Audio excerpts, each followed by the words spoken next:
चलिए जी, तो वजह जरा दीजिएगा। बिस्मिल्लाहिर्रहमानिर्रहीम। हमारे पास चैप्टर नंबर 5 में जो आज टॉपिक है that is called as Bohr's atomic model. ये बहुत इंपॉर्टेंट मॉडल है, इसकी कई वजूहात है, लेकिन आपके सिलेबस के लेवल पर ये बात आपको जानना बड़ी जरूरी है कि बोहर एटॉमिक मॉडल की स्ट्रक्चर ऑफ एटम में क्या इंपॉर्टेंस है। स्ट्रक्चर यानी एटॉमिक स्ट्रक्चर। अब आप जरा गौर फरमाएं, एटॉमिक स्ट्रक्चर का मतलब है कि स्ट्रक्चर ऑफ एटम, कि एटम दिखता कैसा है, एटम है कैसा। ठीक है। अब बोहर साहब से पहले एक साइंटिस्ट गुजरे जिनका नाम है रदरफोर्ड। रदरफोर्ड से पहले एक बंदा गुजरा जिसका नाम है जॉन डाल्टन। जॉन डाल्टन ने एटम की बारे में बहुत इंपॉर्टेंट और बेसिक सी इंफॉर्मेशन दी, लेकिन कुछ ही हिस्से के बाद जॉन डाल्टन की सारी थ्योरी गलत साबित हो गई। उसके बाद रदरफोर्ड, बीच में कई साइंटिस्ट हैं जो काम कर रहे हैं एटम पर, लेकिन रदरफोर्ड एक ऐसा बंदा आया जिसने एक मॉडल पेश किया, जिसने एक यूं कह लो कि अपना एक कॉन्सेप्ट पेश किया, जिसमें उसने ये बताया कि हम किसी भी एटम के अंदर न्यूक्लियस को कैसे डिस्कवर कर सकते हैं। यानी he discovered the nucleus inside the atom. लेकिन एक एप्रोप्रिएट और प्रोफेशनल मॉडल जो स्ट्रक्चर ऑफ एटम को एक्सप्लेन कर सकता था वो रदरफोर्ड का मॉडल नहीं था। रदरफोर्ड के बाद आया नील बोहर, जिसने एक ऐसा मॉडल पेश किया जो कि हाइड्रोजन एलिमेंट को बेस बनाकर किया। यानी इसके ज़ेन में जो पोस्टुलेट इसने बयान किए वो तमाम कैलकुलेशन उसने किसके लिए की थी? हाइड्रोजन के लिए। किसके लिए की थी? हाइड्रोजन। अच्छा, बोहर वो बंदा है जिसका बोहर वो पहला साइंटिस्ट है जिसके मॉडल को हम एक प्रॉपर प्रोफेशनल एटॉमिक मॉडल का नाम देते हैं कि हाँ जी ये एक मॉडल था जिससे स्ट्रक्चर ऑफ एटम का तकरीबन हमें पूरा स्केच मिल गया। अब आइए इसने जो मॉडल पेश किया हम देखते हैं कि उस मॉडल के इंपॉर्टेंट कॉन्सेप्ट क्या था। सबसे पहले इसने मुतारफ करवाया concept of shells, which was really very important concept। इसने कहा कि जनाब किसी भी एटम को आप ले लो, चाहे वो किसी भी एलिमेंट का है, कोई भी एटम आप ले लो, उस एटम के दरमियान में अगर न्यूक्लियस है, अगर उस एटम के दरमियान में न्यूक्लियस है और न्यूक्लियस सारे का सारा पॉजिटिव चार्ज एक्वायर करके बैठा हुआ है, तो इसके इर्द गिर्द सर्कुलर पाथ्स हैं। इसके इर्द गिर्द क्या है? सर्कुलर पाथ्स हैं। इसने इन के इर्द गिर्द सर्कुलर पाथ्स का कॉन्सेप्ट दिया, सर्कुलर पाथ्स का कॉन्सेप्ट दिया कि जनाब न्यूक्लियस के इर्द गिर्द है सर्कुलर पाथ्स, और इन सर्कुलर पाथ्स को इसने कहा शेल्स। क्या कहा? शेल्स। इसने कहा न्यूक्लियस के बाहर जिस पर पॉजिटिव चार्ज है सर्कुलर पाथ्स है जिनको आप शेल्स कह सकते हैं, और इन शेल्स के अंदर इलेक्ट्रॉन मूव करते हैं। इन शेल्स के अंदर क्या मूव करते हैं?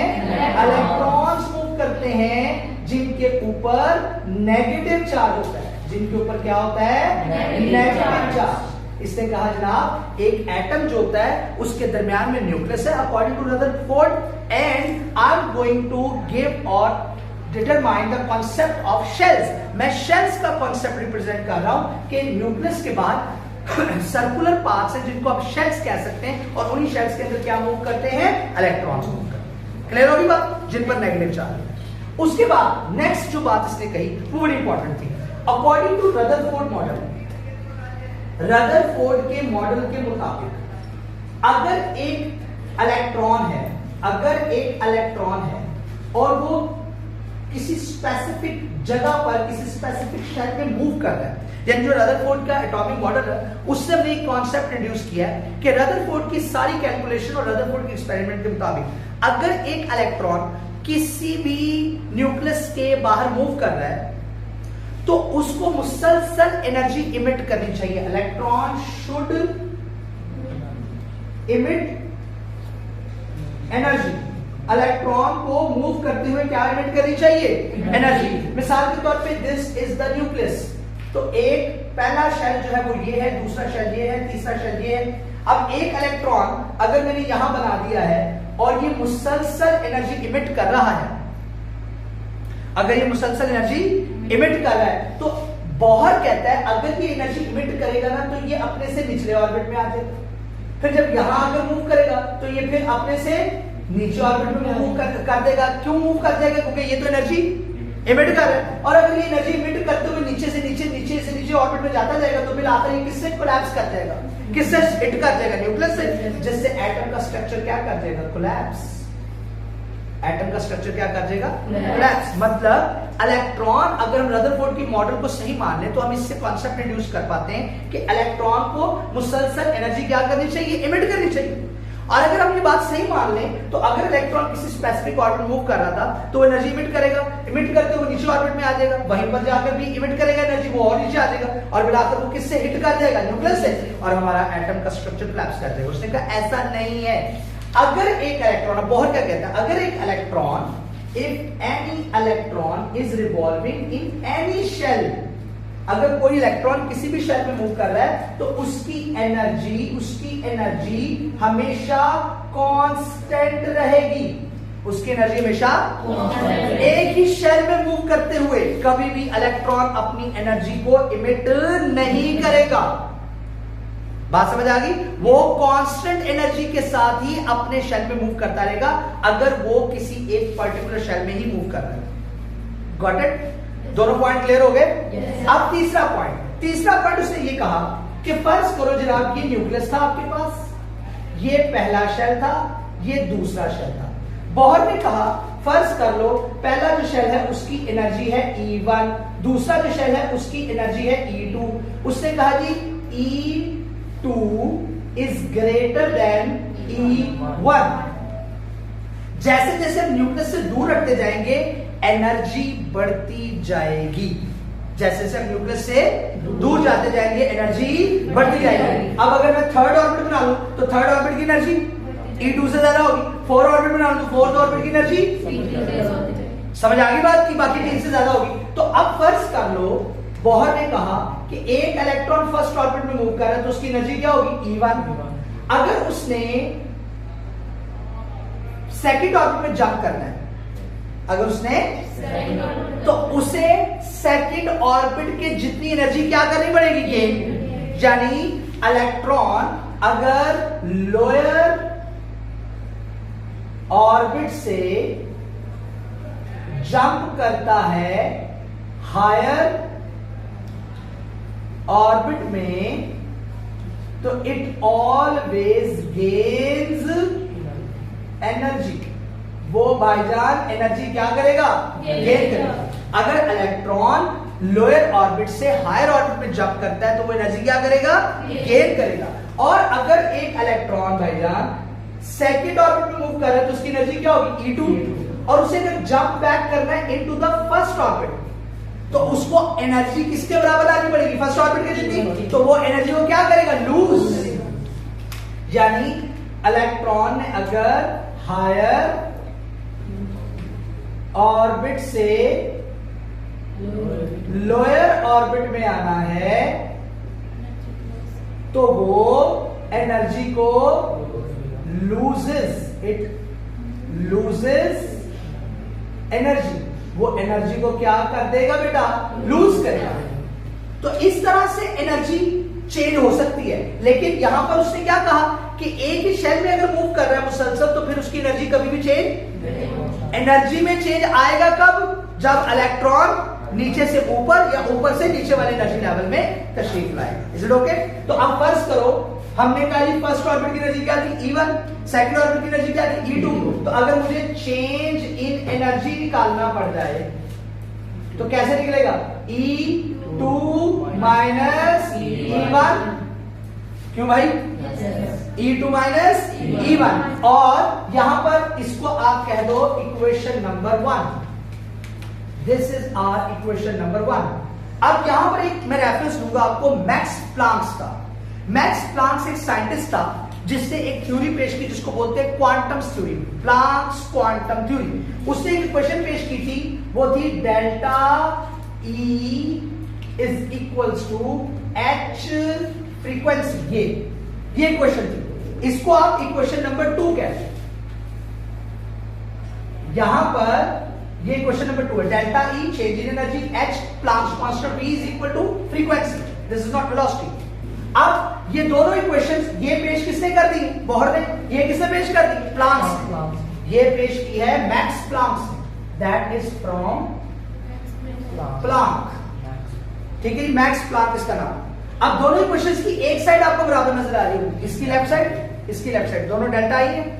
तो अगर दो ही क्वेश्चंस की एक साइड बराबर हो तो दूसरी भी बराबर होनी चाहिए। तो हम इसको अगर बराबर कर लें तो हमारे पास इक्वेशन क्या बन जाएगी, जरा देखना, delta E is equals to E2 minus E1 is equals to HV। और ठीक है, this is full and final equation of Bohr's atomic model. Is it okay? अच्छा, अब नेक्स्ट जो अगला पॉइंट आ रहा है वो आ रहा है एंगुलर मोमेंटम। अच्छा जी, एंगुलर मोमेंटम का क्या मतलब है? जैसे कि बोहर साहब ने फरमा दिया कि इलेक्ट्रॉन एक सर्कुलर पाथ पर मूव कर रहा है। इलेक्ट्रॉन कहां मूव कर रहा है? एक, अगर ये बात ठीक है तो आपको पता है सर्कल पर मूव करते हुए किसी भी पार्टिकल की एक्सेलरेशन, वेलोसिटी, मोमेंटम हर वक्त क्या होता रहता है? चेंज। सर्कुलर पाथ पे अगर वो मूव कर रहा है तो उसका मोमेंटम हर वक्त क्या होता रहेगा? चेंज होगा। इसीलिए तो हमने इसको क्या कहा है? Angular momentum. तो उन्होंने कहा जी इस एंगुलर मोमेंटम को कैसे कैलकुलेट करें? भाई ऐसे कैलकुलेट करें, mvr is equals to nh over 2 pi. mvr is equal to nh over 2 pi. m means to say mass, v means to say velocity, r means to say radius. What is the meaning of radius? भाई electron अगर circular path में move कर रहा है तो उसका एक particular radius तो होगा ना। अच्छा, इसी तरह n है number of shells, number of shells, या principal quantum number, principal quantum numbers. ये क्या होते हैं, इनकी तफसील हम इंशाल्लाह पढ़ेंगे इसी चैप्टर के अंदर। और m की वैल्यू 0 कभी नहीं होती, 1 हो सकती है, 2 हो सकती है, 3 हो सकती है, अप टू इंफिनिटी हो सकती है। ठीक हो गया? अब ये जो h है that stands for Planck's constant, Planck's constant. उन्होंने कहा जी एंगुलर मोमेंटम के लिए ये फार्मूला यूज करें, mvr is equals to nh over 2 pi. Is it okay?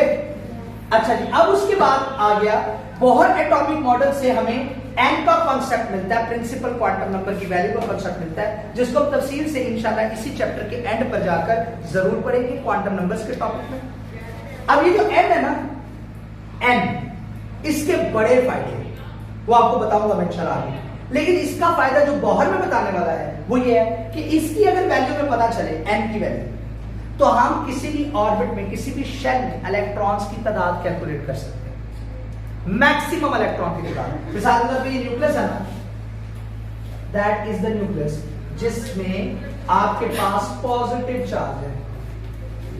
ठीक है, अब देखो ये पहला शेल, ये दूसरा शेल, ये तीसरा शेल, ये चौथा शेल।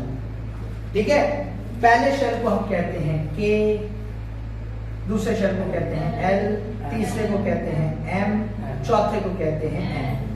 ये हमारे पास नंबर ऑफ शेल्स हैं।